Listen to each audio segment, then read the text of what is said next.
Alright, welcome family. Part 9 of 10 Ways I Ruined My Life. So today I'm going to talk about anger and aggression and what that looked like in my life and what it caused me to do and etc. So let's get straight into this. Yesterday I talked about a guy that I went to go and live with after I ran away from my parents' house, where I took the black bag and I went to his house. So I've moved in with him, yeah, and it's cool, whatever. Couple things took place. Like, I'll probably go into those details another time. I know I always say that, but I'm not in my usual setting. Baby boy is downstairs, it's edgy. I gotta be put. So, cutting a long story short, yeah, eventually he was pissing me off. Like, he was just basically like cheating on me, which obviously who knows, were we really together? But as far as I was concerned, we were. So bare cheating allegations were coming up. Like, he had no chill. Like, I was outright seeing texts on his phone, photos, videos, like everything. He was just like, always had a reason, always had something to say. So obviously, remember, I'm a ticking time bomb from like the abortion and all these type of things. So I'm already on the edge. And I just remember becoming like, with him, that's where my aggression showed up. Because most of the time I've gone through certain things which you guys are aware of. But, I'm just like, okay, cool, whatever, boom. And then I move on to the next. I never really stopped and had time to process. But I started to realize at this time, because of that, the pressure's building up now. The pressure's building up. So I'm becoming a different person. Like, I'm angry. I'm on edge. I'm aggy. And I remember a time, yeah, something must have happened.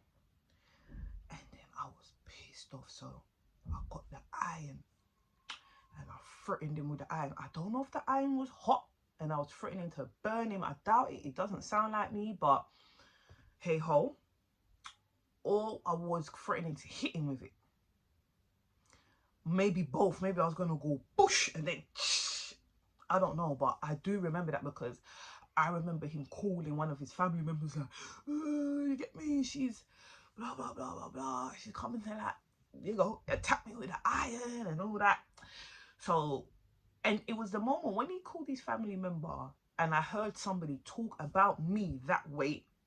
Like, I was just like, how can, like, I'm hearing someone say, like, I heard that on the internet. Oh, and dot, did this and that. But now someone's saying that about me. I'm like, yo, what's becoming of me?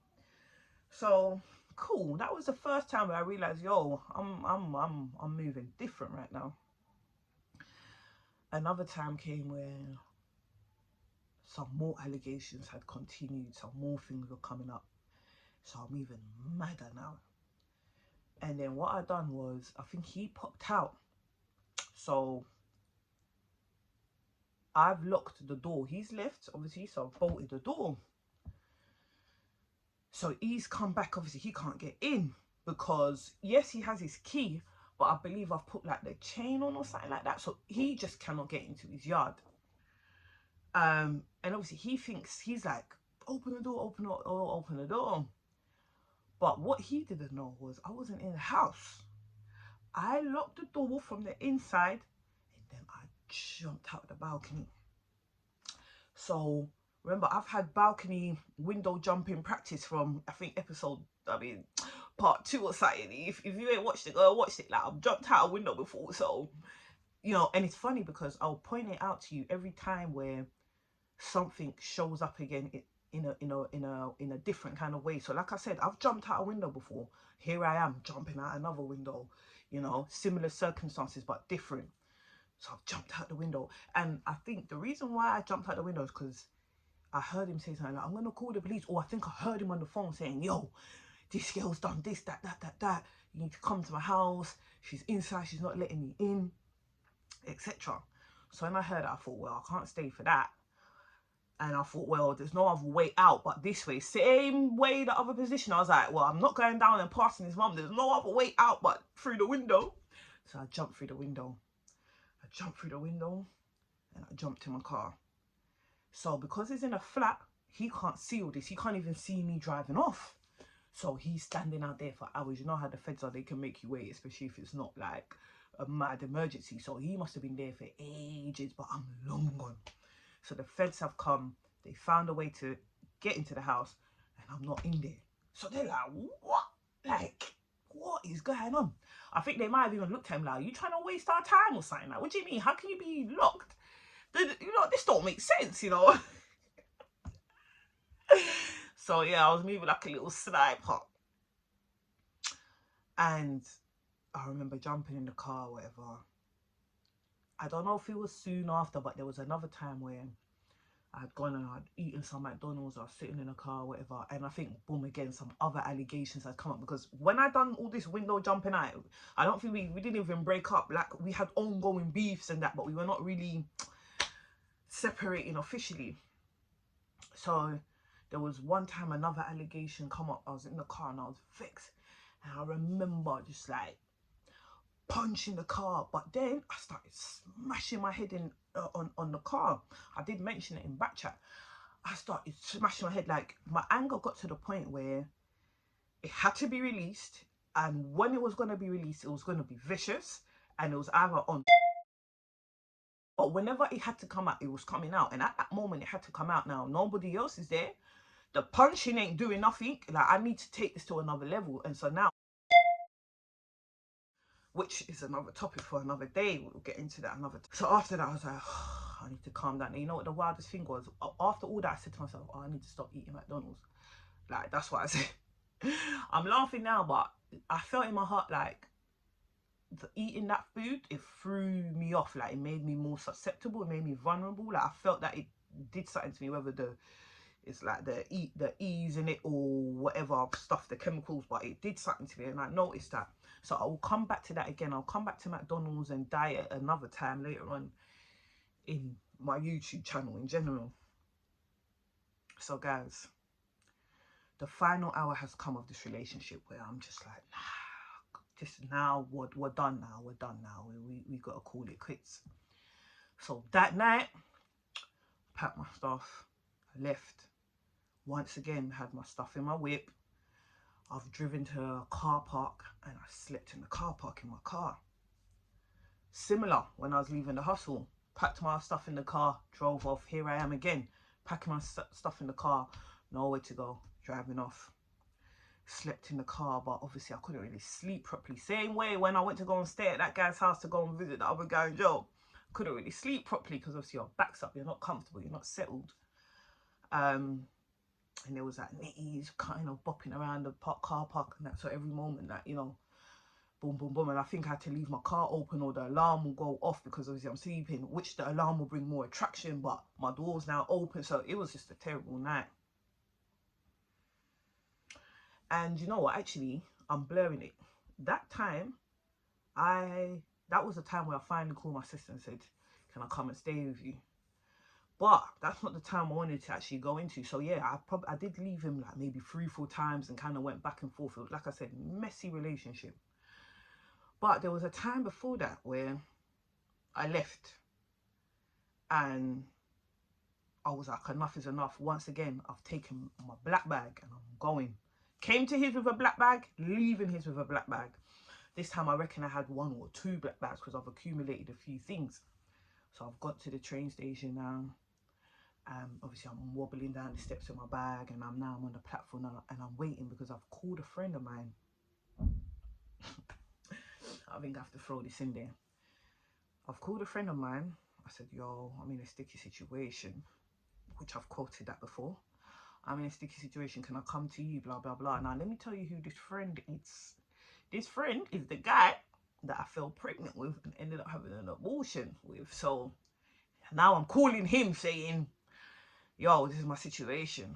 He's like, okay, cool, come. So whilst I'm standing at the train station, a guy comes down the steps and he's holding a bike.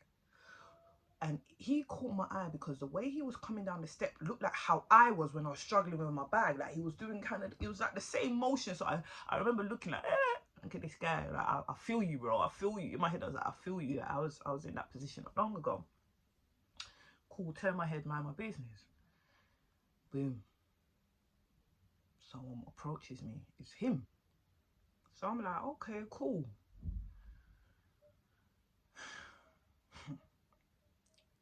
He starts talking to me. He's like, what's going on? I guess you could tell that. It's like, and I'm just like, oh yeah, I'm just going to my bedroom's house. He's like, okay. This guy starts telling me about me. I'm like, what? He starts telling me about my life, my situation. I'm like, okay. The train comes. We both jump on the train. He's going on. He's talking to me, and I'm just looking at him. Can't believe what I'm hearing. Then he goes to me, do you trust me? And I'm thinking, kinda, not really. So I say to him, I'm like, because obviously a little bit, because you're a stranger and you're sitting here telling me about everything in my life. So obviously I have some sort of trust, because you obviously have some sort of awareness, but who you are, where you've come from, why you're here, what your intention is, I don't know. So to say I trust you, it's harsh. But I think what he was trying to say was a bit like that ritual guy, when the ritual guy was saying, give me the rights to send force back. This guy needed me to basically trust him or not, in order maybe for him to talk more or share more with me. He needed to know, like, do you trust this? Like, are you involved? Are you engaged? If you are, we can continue. So I was a bit like, okay, go on. I was emotional, guys. So the train stopped. My train stops has come, and he jumped off with me. So now I'm a little bit more afraid, because it is night time. I'm not on the train anymore where there's other people and it's a bright light. Now we're off the train. It's dark. There's not a lot of people on the platform. It's just me and him. So I get a little bit more tense. And then he's talking, and then, like, you know, I feel like I get goosebumps. And you know, he goes to me, he said, oh, the spirit here that's attached to you is not happy that I'm here. That's why you can feel that. And I'm like, first of all, how can you tell what I'm feeling? But basically he was saying, like, the reason why you're getting goosebumps and you're feeling a vibe is because the spirit that's attached to you is not happy that I'm here. And obviously because it's attached to you, you're kind of feeling what it's feeling like. So when he said that, come on, we're out in the dark. Like, I don't want, that's the last thing I want to hear. You know, understand? That's the last thing I want to hear right now. So now I'm proper like, oh boy. So he said to me, every now and then, okay, let me not go into details because this is sensitive information and there's still more to come of this. But he told me every now and then do this to alleviate this spirit, this energy off you. So I was like, okay, cool, thank you. And then he goes to me, I'm gonna have to go now.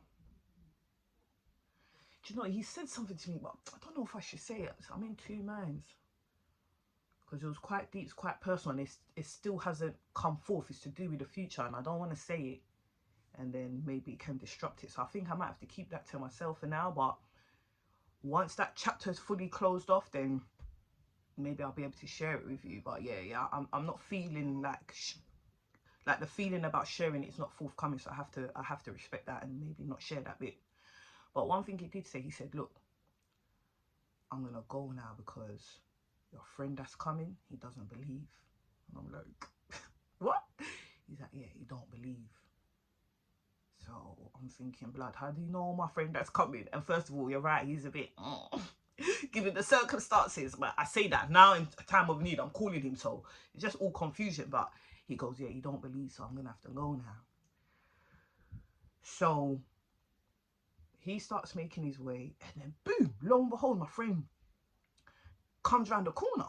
But what's happened is, my friend wouldn't have had a clue that the guy that's just walking past you now, I've had any interaction with him. I wasn't like, oh, bye, or anything. I just, once I saw my friend, I kept quiet, because obviously the guys told me, this guy don't believe, like, so he can't be involved in this conversation and this encounter that's happening. So I didn't make anything of it. So he's bopping off, the guy's bopping off, my friend's walking towards me, whatever to come help me. So I've just started heading towards him. So in a way, all three of us are kind of making our way out to the exit. Got to my friend, greeted him, whatever, quick. Then I look, because I want to kind of give the guy a little, once again, boom, vanish. Just like part 2 or 3 where I told you that guy I was seeing, he got involved with some girl, looked over, girl had vanished. Oh, sorry about that, guys. Sorry. Same. And why it stood out to me is because it was a long lane, this way and that way. So, yes, he was on a bike, but regardless, the time frame, I should still see you. Even if I'm seeing you at the end, at the tip, I should still, because it's just been a few moments. Looking, God. So I was like, cool. I said, cool. So I'll leave it there. I've just thrown that in. Like I said, we're going to come back to that one day because there was a little bit more to it. So obviously I've stayed with this guy. It hasn't lasted long. I was just there for a few days. That was whatever it was. I was just distraught, crying consistently, just crying. He was looking at me like, yo, this girl, when she getting out my place, like, it's been 3 days and she's just crying. So a time came now. This time now I'm living with my sister. So I've gone to town. I've gone Poundland to get something. And I don't know what it was, but I'm edgy. So I've got to the till for the lady to serve it. And I've clocked from before I've got there, she's already moving a bit. So when I got there, like I said, I can't remember what it was, but the lady pissed me off. Guys, come and see me in Poundland. I had no shame, no filter. I was like, at the top of my, like, everyone was just like, whoa, that went from 0 to 100 quick. Like, I rasped up the woman and then bopped out. I'm fuming. I'm like, first time I was like, that's not like me. Well, same like with the iron thing. I said that's not like me. Now I'm like, that's not like me. I'm becoming everything I've been through. I'm becoming that. So, another time, guys, I'm walking somewhere and I've got a black bag on me, funny enough, but this time it wasn't belonging to me and it wasn't to do with me running away, but I'm holding a black bag and the wind is strong, so I'm trying to walk through it with a black bag, getting pushed back. I'm walking through a car park and there's a car behind me. It's a car park, so there's no speed issues here. Like, I'm not really blocking you to a degree. But the driver decided to go beep and press the beep and press the horn. So obviously now that startled me. I'm already going for a lot and now you've done that, so that startled me. Drop the bag once again. I'm going ballistic. Now this guy, big black wedge guy, I think he was going to the gym. So this is not somebody I'm supposed to be, you get me, ramping with in any way, shape or form. But even he was like, whoa, like, I beat the horn on the wrong person, you get me? Because sometimes they see you and they think they can chief you. So he learned the hard way. And that's just reminded me, there was another time on the bus, there was some boys on the bus acting up, throwing things about, I'm already tense. I'm like, if anything touches me, pew, something touches me, that was it. They were all like, whoa. But the finale, I was bopping. And I'm walking across the street, but it's like off a main road, so cars can turn left and come off the main road, okay? So what's happened is, I think as I'm crossing, a car's turning to come off the main road, and I think maybe we've had a little like, because I'm zoned out. Like around this time when I'm walking like a bit like a zombie. I've got things on my mind, so it may have been my fault, it may have been theirs, I can't really remember. So as that's happened, they've done something like to try and piss me off or whatever. Guys, you know what I did? I got so mad, I stopped, I turned around, I walked to the car, boop, boop, boop, started punching the car window. Boop, boop. Like, I don't know if I wanted to break it, I don't know if I wanted to get in, I don't know what I wanted, but I went crazy. And guys, there's like 4 men in the car, like 4 Polish men in the car. I don't care. I don't care. Today it's happening. Boop, boop, boop, boop, boop. They're like, they drove off. It was then I said to myself, nah, you need to get help now. Now you're going crazy, because I didn't even expect that of myself. Now I'm doing things I don't even expect of myself. You understand? So I said, at this rate, then that means I'm basically losing self-control. So that means something can happen tomorrow where I might just run into the road, boom, get hit by a car, and that's it, lose my life. So I was like, no, I need to get help. I really, really, really, really, really need to get help. All right, guys, 1 minute. My sisters had to pop out. The baby boys are hanging around. I'm gonna have to check on them and come back. 1 minute. All right, family, they're okay, but I can't leave them for too long. I have to be extremely brief. So I'm gonna wrap up, and we can talk about this more another time. But what I'll say is, I didn't really get help, but I realized I just needed to chill. So that was that. And I'm doing a big fast forward now. Actually, no, I can't go that far. I'll be back. All right, family, you know what? The boys are on my mind, and with these stories and all these type of things, I have to be quite relaxed to keep a clear head and keep talking. So I am going to have to, unfortunately, wrap up this video now. Tomorrow is another day. But this, I just wanted to kind of share how the aggression built up and started to show up in my life. And I know there's been other forms of aggression. I think one time I almost had a fight with my sister. I do remember that. Like, I remember being like, yo, and grabbing her and pushing her to the wall, same way this guy did. And I was also about to punch her, but I held it. And that also made me be like, yo, like, my dad had to call us and be like, yo, like, because this don't happen in this house. Like, this has never happened. Like, what's going on? My dad had to sit us down, like, and proper chat to me. And I'm like, yeah. So I'm going to have to wrap it up there. I'm so sorry, guys. I am going to have to wrap it up. But once again, thank you for joining me. Tomorrow is the last part of the series, number 10. Just be here. That's all I can say. Be here. But thank you for always being here anyway, and joining me. I appreciate it. But yeah, tomorrow's the last one, and yeah, let's make it happen. All right, lots of love. Ciao for now.